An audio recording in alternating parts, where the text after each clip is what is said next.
Assalamualaikum warahmatullahi wabarakatuh. Selamat pagi semuanya. Semoga kalian dalam keadaan yang sehat. Kali ini kita akan belajar materi farmasetika dasar pertemuan ke-14 tentang sediaan galenika. Ilmu galenika merupakan ilmu yang mempelajari tentang pembuatan sediaan preparat obat ya dengan cara sederhana dan dibuat dari alam, yaitu baik dari tumbuhan maupun dari hewan. Mengapa kita membuat sediaan galenika? Tujuannya adalah memisahkan obat-obatan yang terkandung dalam simplicia. Ya, simplicia sudah tahu ya. Simplicia ini adalah suatu zat yang berasal dari alam, baik itu tumbuhan maupun hewan, dari bagian lain yang dianggap tidak bermanfaat. Jadi di sebuah tumbuhan atau di hewan itu ada zat aktif yang memiliki efek farmakologi dan ada zat atau bagian yang tidak bermanfaat. Nah, tujuannya kita memisahkan itu ya, mengambil intinya saja, mengambil zat aktifnya saja. Kemudian membuat suatu sediaan yang sederhana dan mudah dipakai. Ya, kalau kita nggak buat sediaan galenik, misalnya, maka setiap kita mau mengkonsumsi obat itu harus direbus, harus diperas dulu, baru diminum. Bayangkan kalau dia minumnya sehari 2 kali 3 kali ya, maka setiap mau minum dia harus merebus dulu dan sebagainya. Maka kita buat sediaan galenik yang siap pakai ya. Kemudian tujuannya lagi adalah obat yang terkandung dalam sediaan tersebut stabil pada penyimpanan yang lama, yang sangat penting ya. Jadi setelah kita pisahkan, kemudian kita buat mudah untuk digunakan, obat tersebut dalam kondisi penyimpanan harus stabil ya. Jangan sampai zat aktifnya atau ekstrak itu justru terdegradasi oleh penyari atau larutan penyari yang kita pakai ya, larutan untuk mengambil zat aktifnya. Nah, itu harus dipertimbangkan juga. Beberapa hal yang perlu diperhatikan dalam pembuatan sediaan galenik. Yang pertama harus kita perhatikan adalah derajat kehalusan dari simplicia itu sendiri. Nah, semakin sulit disari suatu simplicia itu, maka harus dibuat semakin halus. Ya, dan sebaliknya. Mengapa seperti itu? Kalau semakin halus, ingat ya, semakin halus maka atau semakin kecil partikel, maka luas permukaan itu akan semakin besar ya. Luas permukaan akan semakin besar. Nah, luas permukaan yang besar ini akan meningkatkan juga energi bebas permukaan. Energi bebas permukaan juga akan besar. Selain itu, ini juga meningkatkan daerah kontak ya, atau luas kontak dengan cairan penyari. Akibatnya apa? Akibatnya cairan akan lebih mudah berpenetrasi dan lebih mudah melarutkan zat aktifnya. Jadi kalau dia sulit disari, harus dibuat semakin halus. Tapi harus diperhatikan juga, kalau semakin halus kita buat, maka ini akan menyulitkan ketika proses penyaringan ya. Jadi harus dipertimbangkan juga itu derajat kehalusan dan proses penyaringan yang akan sangat lama. Kemudian yang harus diperhatikan ya adalah konsentrasi dan kepekatan. Beberapa obat yang terkandung dalam sediaan tersebut harus jelas konsentrasinya. Jadi nggak bisa kita asal tarik aja, kita harus tahu rendemennya istilahnya itu. Yaitu berapa persen simplicia dan berapa persen pelarut yang digunakan ya, agar tidak menimbulkan kesulitan dalam pembuatannya. Kemudian suhu dan lamanya waktu. Suhu dan lamanya waktu penyarian harus disesuaikan dengan sifat obat atau sifat zat aktif dari simplicia tersebut. Misalnya mudah menguap atau tidak. Kalau dia mudah menguap, maka kita tidak bisa menggunakan metode penyarian meningkatkan suhunya ya. Jadi tidak bisa menggunakan metode penyarian dengan peningkatan suhu. Kenapa? Nanti zat aktifnya akan menguap.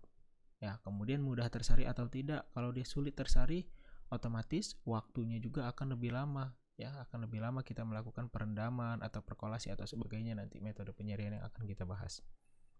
Kemudian bahan penyari dan cara penyarian. Cara ini harus disesuaikan dengan sifat kelarutan obat dan daya serap bahan penyari ke dalam simplicia. Ya, jadi harus kita tahu sifat kelarutan obatnya bagaimana. Apakah dia lipofil atau hidrofil, tergantung dari zat aktif yang ingin kita tarik. Kita harus tahu dulu sifatnya.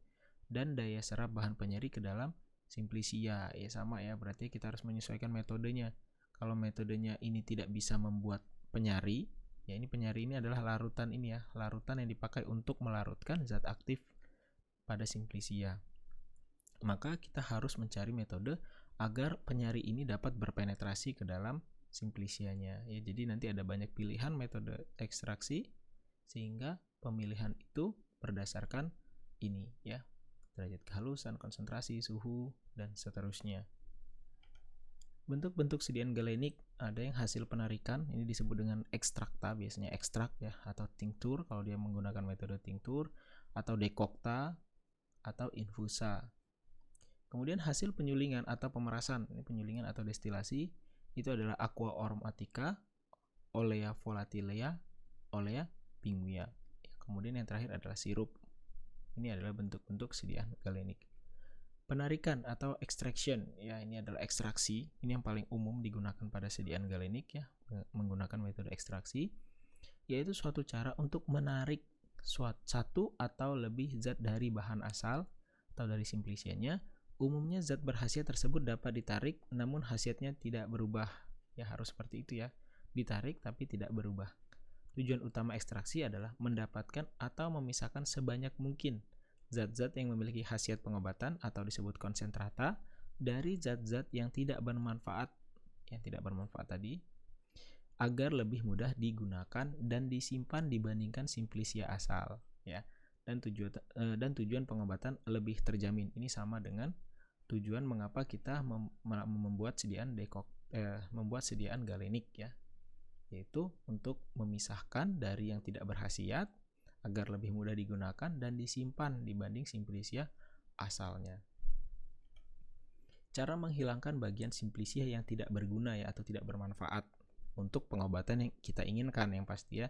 Jadi mungkin dia bermanfaat untuk pengobatan lain, tetapi dalam hal ini kita tidak perlu untuk pengobatan yang kita mau, ini tidak ada manfaatnya gitu ya, bukan berarti dia benar-benar tidak ada manfaat sebenarnya ya. Dengan memakai pelarut yang tepat, yang dalam pelarut itu bahan berkhasiatnya mudah larut, sedangkan yang tidak berkhasiat sedikit larut ya. Jadi cara menghilangkannya adalah menggunakan pelarut yang hanya melarutkan zat aktifnya. Jadi kan ingat ya, kalau proses ekstraksi itu dia menggunakan sistem like dissolve like ya, dia akan melarutkan yang mau larut dengan dia ya, atau memiliki kesamaan. Misalnya dia polar akan melarutkan senyawa polar, non polar akan melarutkan senyawa non polar. Nah, kita harus identifikasi dulu zat aktif kita ini, flavonoidnya itu sifatnya polar atau non polar, atau flavonoidnya atau minyak atsiri dan sebagainya yang ingin kita tarik itu sifatnya seperti apa. Jadi kalau kita sudah tahu, maka kita gunakan pelarut yang sama ya, yang sama konstanta dielektriknya, yang sama sifat kepolarannya. Kemudian menarik atau merendam pada suhu tertentu di mana bahan berkhasiatnya terbanyak larutnya. Ya, jadi bisa juga dengan seperti ini. Tapi ingat, kalau kita lihat ini, kita garis bawahi ya, larut ya, intinya adalah proses pelarutan. Ya, bagaimana cara memisahkan, yaitu dengan cara proses pelarutan, dua cara ini. Kemudian yang ketiga, dengan menggunakan jarak waktu penarikan tertentu di mana bahan berkhasiatnya lebih banyak larutnya. Nah, ini biasanya dengan metode kromatografi kolom ya. Jadi dilihat retensinya. Ya, paling banyak zat aktif itu retensinya dengan pelarut apa dan kolom jenis apa. Kemudian yang terakhir adalah memurnikan atau membersihkan dengan cara tertentu. Ini dengan cara yang lain ya, banyak ya, nanti kita akan lihat. Macam-macam penarik ya, atau ini bisa disebut dengan penyari ya. Penyari ini bisa menggunakan air, paling aman ya. Itu air, etanol, gliserinum, ether, heksan, aseton, dan kloroform. Ya, kalau kita lihat air ini polar ya, etanol juga masih polar atau bisa disebut juga dengan semipolar. Gliserinum ini semipolar, ether semipolar, heksan nonpolar. Selanjutnya adalah cara-cara penarikan ya, atau cara-cara ekstraksi. Yang pertama ada maserasi. Ini yang paling sering kita gunakan ya, karena dia tidak menggunakan suhu ya, tidak menggunakan pemanasan. Adalah cara penarikan simplicia dengan merendam simplicia ya. Maserasi itu merendam dalam cairan penyari tadi ya, ada banyak pilihan cairan penyarinya pada suhu biasa atau memakai pemanasan, tapi jarang ya memakai pemanasan. Kalau maserasi ini biasanya suhunya suhu biasa atau suhu ruang.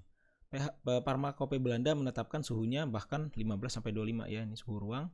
Umumnya cara maserasi tidak dipergunakan pada pembuatan sediaan galenik yang pekat seperti ekstrak ya, karena kalau dia merendam ini butuh waktu yang lama ya, dan biasanya volume akhirnya itu banyak ya, karena untuk merendam itu kita membutuhkan penyari yang banyak. Nah, tetapi sekarang itu tetap masih bisa ya kita menggunakan maserasi, tetapi dengan setelah dilakukan maserasi itu dilakukan pemekatan ya. Jadi ini umumnya ketika dulu ya, kalau sekarang udah bisa dipekatkan yaitu dengan rotary evaporator biasanya, atau biasa kita bilang dengan rotaf ya. Dengan rotaf itu bisa dipekatkan sehingga jadinya ekstrak yang kental, ekstrak pekat.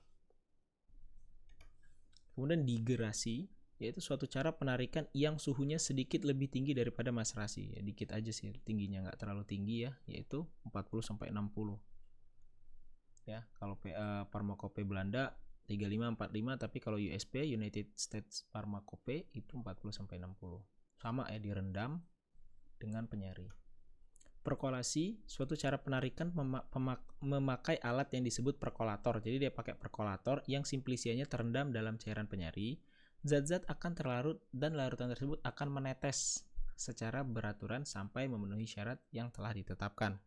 Jadi kalau dia perkolasi ini pelarutnya itu bersirkulasi. Pada proses penarikan ini, cairan penyari akan turun perlahan-lahan dari atas melalui simplisia berlainan dengan maserasi yang cairannya tidak mengalir.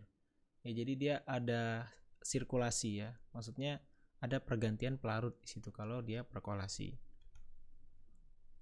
Cara-cara perkolasi itu ada perkolasi biasa, perkolasi bertingkat, perkolasi bertekanan, ada perkolasi sinambung. Kita lanjut ya ke tinktur. Nanti tentang perkolasi, maserasi dan sebagainya, metode-metodenya itu kalian akan dapat di bahan alam ya, lebih detailnya. Di sini saya akan mengenalkan saja. Larutan tinktur ya, larutan yang mengandung etanol atau hidroalkohol ya, atau alkohol campur air ya. Hidroalkohol itu adalah etanol dicampur air yang dibuat dari bahan tumbuhan atau senyawa kimia. Secara tradisional, tinktur dari tumbuhan berkhasiat obat, menunjukkan aktivitas 10 gram obat dalam setiap 100 ml tinktur. Biasanya konsentrasi tinktur itu 10% ya secara tradisional. Pembagian tinktur menurut pembuatannya ada tinktur asli, yaitu tinktur yang dibuat secara maserasi atau perkolasi. Kemudian ada tinktur tidak asli, tinktur yang dibuat dengan jalan melarutkan bahan dasar atau bahan kimia dalam cairan pelarut tertentu. Ya, kalau perkolasi, maserasi ini kan dengan simplisia. Kalau ini dengan bahan dasar atau bahan kimia dalam pelarut tertentu ya. Ini asli, ini maksudnya dia berasal dari alam gitu. Menurut kekerasan ya, pembagian bahan dasar dengan cairan penyari. Tinktura keras, tinktura yang dibuat menggunakan 10% simplisia yang berkhasiat keras ya, efeknya keras, walaupun 10% dia sudah memiliki efek. Ada tinktura lemah, tinktura yang dibuat menggunakan 20% simplisia yang tidak berkhasiat keras. Jadi walaupun dia sudah 20% konsentrasinya, tapi khasiatnya tidak keras ya. Berdasarkan cairan penariknya, ada tinktura aetere.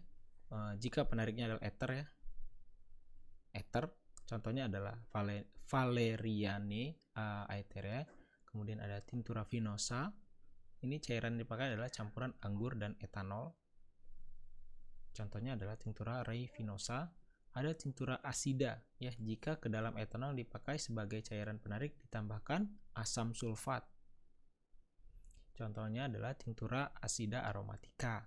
Ada tinktura aquosa, ya sesuai namanya aquosa, maka dia menggunakan air. Contohnya adalah tinktura rei aquosa. Ada tinktura komposita. Kalau tinktura komposita ini adalah cairan penarik selain etanol. Jadi selain etanol campuran heksan dan sebagainya ya. Nah, itu biasanya disebut dengan tinktura komposita. Contohnya tinktura cinei komposita. Ekstrak ya. Ekstrak itu adalah sediaan pekat. Pengertiannya adalah sediaan pekat. Tadi kan ekstraksi ya. Ini ekstraknya adalah sediaan pekat yang diperoleh dengan menggunakan dengan mengekstraksi ya. Kalau mengekstraksi hasilnya adalah ekstrak. Zat aktif dari simplia nabati atau hewani menggunakan pelarut yang sesuai atau penyari. Kemudian semua atau hampir semua pelarut diuapkan dan massa atau serbuk yang tersisa diperlakukan sedemikian sehingga memenuhi bahan baku yang ditetapkan. Jadi bedanya kalau dia maserasi tadi itu ya. Maserasi kenapa katanya umumnya itu tidak untuk membuat ekstrak? Karena kalau maserasi itu kan jumlah pelarutnya banyak. Ya, sementara kalau ekstrak dia harus diuapkan pelarutnya yang banyak tadi. Nah, tetapi sekarang kebanyakan justru pakai maserasi ya, walaupun membuat ekstrak setelah udah jadi itu banyak sekali sisa pelarut yang digunakan nanti diuapkan ya. Memang menguapkannya lumayan membutuhkan effort yang lebih besar ya, karena kita memiliki pelarut yang sangat banyak ya, bahkan bisa sampai 5 liter, 6 liter itu kita uapkan sampai tersisa 20 mili, 50 mili. Jadi kan prosesnya cukup lama itu. Bahkan kalau kita baca di sini yang dimaksud ekstrak itu adalah ketika dia sudah hilang semua larutan penyarinya ya, sehingga membentuk massa atau serbuk gitu ya. Macam-macam ekstrak, ada ekstrak kering, sikum, ekstrak kental, spisum, dan ekstrak cair, liquidum ya. Ini yang paling sering kita pakai biasanya ekstrak kental. Yang paling stabil itu ekstrak kering kalau disimpan dalam waktu yang lama. Dan yang paling tidak diinginkan lah istilahnya ekstrak cair ya, karena ekstrak cair ini dia mudah sekali berjamur dan sebagainya, kurang stabil karena masih banyak cairan penyarinya, masih banyak cairan di dalamnya. Contoh-contoh ekstrak ada ekstrak hius siami, ekstrak belladon, ekstrak timi, ekstrak strychnine, ada ekstrak kola. Oke, kita masuk ke infus. Infus adalah sediaan cair yang dibuat dengan mengekstraksi Simplicia nabati dengan air pada suhu 90 derajat selama 15 menit. Ya, jadi kalau infus itu seperti itu ya. Dia menggunakan air pada suhu 90 derajat selama 15 menit. Nah, kalau dekokta bagaimana? Nah, kenapa suhunya 90 derajat? Ini untuk menjaga agar air itu tidak mendidih ya. Kalau sampai 100 dia mendidih, ini kemungkinan akan lebih cepat menguap. Airnya akan menguap bersama dengan zat aktifnya. Itu yang ditakutkan, sehingga dipakai suhu yang 90 derajat. Kenapa suhu perlu ditingkatkan? Suhu kalau ditingkatkan akan mempercepat proses ekstraksi ya, akan mempercepat proses ekstraksi atau penarikan zat aktif. Mengapa?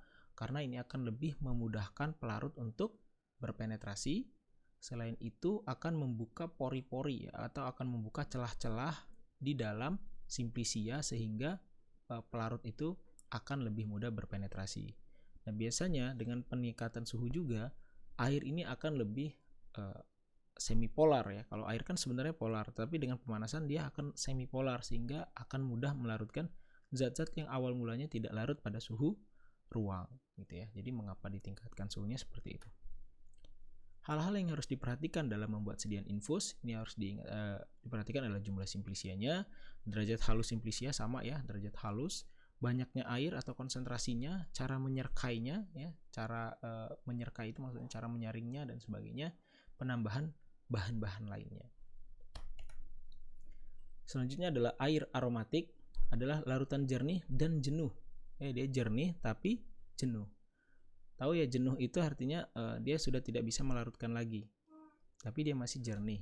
Dalam air dari minyak mudah menguap ya, dalam air dari minyak yang mudah menguap atau senyawa aromatik atau bahan mudah menguap lain. Kenapa kalau mudah menguap ini biasanya dia baru tercium ya. Jadi dia aromatik itu karena dia mudah menguap, aromanya menyebar. Air aromatik adalah larutan jenuh minyak ya. Tadi ya, air aromatik ini pengertian lain adalah larutan jenuh minyak, atsiri atau zat-zat beraroma dalam air. Jadi kalau di sini definisinya adalah minyak atsiri ya, minyak atsiri. Kemudian air aromatik harus mempunyai bau dan rasa yang menyerupai bahan asal, tidak berwarna dan tidak berlendir. Nah, ini harus kita garis bawahi ya, bahwa dia memiliki atau mempunyai bau karena dia aromatik. Kalau dia nggak punya bau ya bukan aromatik ya. Kemudian rasa yang menyerupai bahan asal dan tidak berwarna artinya jernih ya, dan tidak berlendir. Air aromatik yang tertera dalam Fi2 ya ada 3. Ada aqua foniculi, ada larutan jenuh minyak adas dalam air. Aqua foniculi ini adalah minyak adas ya. Aqua menta piperatea ini adalah larutan jenuh minyak permen, piperatea ya.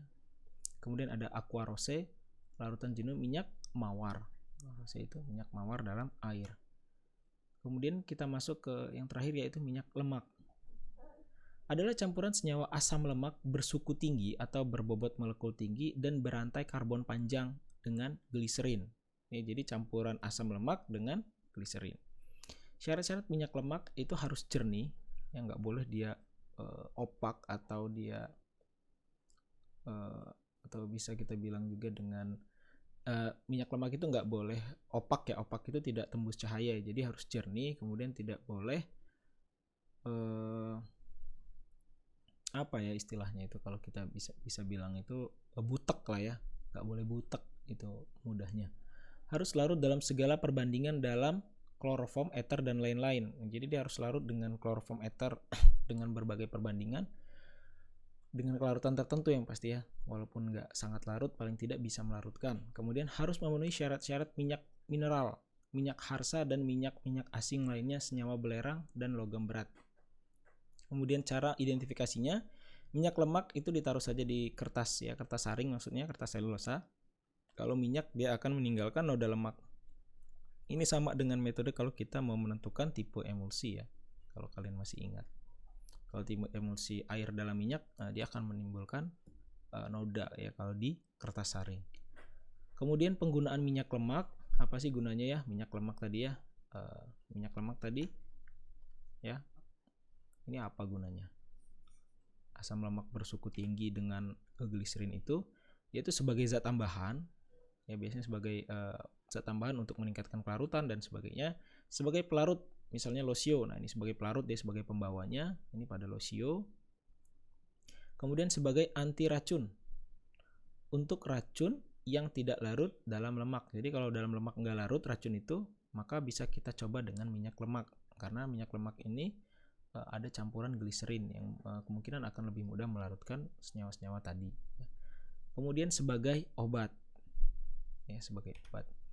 Contoh-contoh minyak lemak ada oleum kokos ya, atau minyak kelapa. Ini kalian mungkin sudah pada pernah lihat ya, minyak kelapa, oleum kakao, minyak coklat, oleum arachidis, minyak kacang, oleum licorice aceli, minyak ikan, oleum lini, minyak lini, dan oleum olive ya, minyak zaitun. Nah ini adalah contoh-contoh dari minyak lemak, dimana selain itu ada campuran gliserin di dalamnya. Sedian-sediannya itu dicampur gliserin umumnya. Minyak atsiri adalah campuran bahan-bahan berbau keras dan menguap. Oh sorry ya, ini belum terakhir, berarti ada minyak atsiri yang diperoleh baik dengan cara penyulingan ya atau destilasi, atau perasan simplisia segar maupun sintesis. Jadi sebenarnya bisa juga diperas biasa saja, itu kita dapat minyak atsirinya, cuman nggak maksimal ya, nggak optimal jumlah yang kita dapat. Minyak atsiri diperoleh dari tumbuh-tumbuhan, contohnya dari daunnya, bunga, buah, atau dibuat secara sintesis ya. Jadi kalau sintesis juga bisa, cuman itu kita butuh ilmunya ya dan butuh alatnya biasanya kalau untuk mensintesis. Tapi kalau kayak daun, bunga, buah itu mudah ya, tinggal diperas atau didestilasi. Contoh-contoh minyak atsiri ada oleum funiculi atau minyak adas nih. Ya, pasti mudah menguap, punya aroma yang ciri khas ya. Kemudian oleum anisi, minyak adas manis, ada oleum citri, minyak jeruk. Nah, kalau minyak jeruk ini umumnya pada kulitnya, pada daunnya ini bisa kita dapat minyak atsirinya. Oleum auranti, minyak jeruk manis, oleum rose, minyak mawar. Mawar ini biasanya pada daunnya, pada bunganya ya, pada bunganya. Itu kalau kita destilasi kita akan dapat minyak mawar. Makanya minyak mawar ini mahal ya. Karena bayangkan berapa helai bunga mawar gitu ya. Berapa banyak bunga mawar yang dipakai untuk mendapatkan minyak atsirinya. Karena minyak atsiri itu didapat nggak banyak ya, hanya sedikit dari jumlah simplisia yang begitu banyak. Ada oleum cinnamomi, yaitu minyak kayu manis. Syarat-syarat minyak atsiri itu pasti mudah menguap. Minyak atsiri kalau belum nggak mudah menguap berarti bukan disebut minyak atsiri ya. Kemudian memiliki rasa yang tajam, wangi yang khas ya, aroma yang khas, tidak larut dalam air jelas ya, karena dia minyak. Larut dalam pelarut organik, dan yang terakhir tidak boleh berwarna. Jadi dia walaupun maksudnya gini, tidak berwarna itu biasanya ya minyak atsiri itu agak kekuning-kuningan memang. Jadi putih agak kuning-kuningan. Nah maksudnya nggak boleh berwarna itu nggak boleh berwarna gelap ya dan sebagainya. Itu tidak boleh minyak atsiri seperti itu. Oke, terima kasih, sekian kuliah pada pertemuan ke-14 ini. Ya ini saya ada sedikit quote ya, semoga lebih semangat kalian ya. Menantu ideal adalah apoteker ya. Gak tahu kalau sekarang, kalau dulu masih. Tuliskan rencanamu dengan sebuah pensil dan berikan penghapusnya kepada Allah Subhanahu wa taala ya. Jadi kalian nggak perlu takut untuk bercita-cita. Jangan menyerah ya dengan kondisi pandemi seperti ini. Oke, sekian kuliah dari saya. Assalamualaikum warahmatullahi wabarakatuh.